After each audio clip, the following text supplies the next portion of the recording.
Alors pour la Croix, les ressources qui viennent des abonnés sont nettement une priorité de longue date et du coup la Croix a un paywall depuis 2010.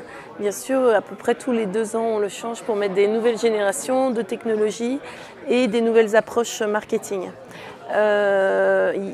Tout au début, on partait sur une approche de premium, c'est-à-dire une zone du site qui était réservée aux abonnés, qui était une zone identifiée dans laquelle on mettait des articles spécifiques qui n'étaient pas ceux qui étaient accessibles gratuitement.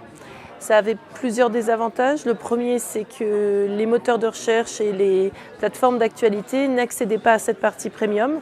Ça voulait dire un déficit de trafic et un déficit de notoriété pour la marque sur ces articles de qualité et un déficit publicitaire.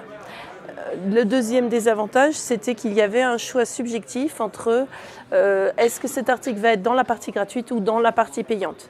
Donc avec le Metered Paywall qui a été installé en 2012, on est sorti de ça, sachant qu'en fait tous les articles peuvent être amenés à être bloqués, ne pas être accessibles derrière le paywall ou à être gratuits.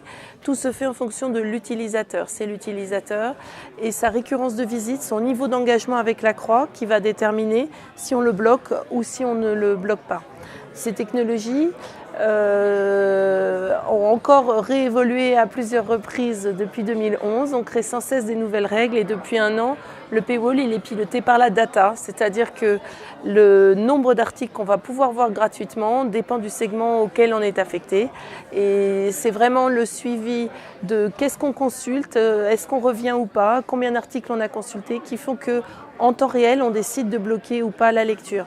Je crois que ce qui est important pour moi à dire au niveau des paywalls, c'est que le paywall n'est qu'un élément dans toute la stratégie marketing d'acquisition et de fidélisation.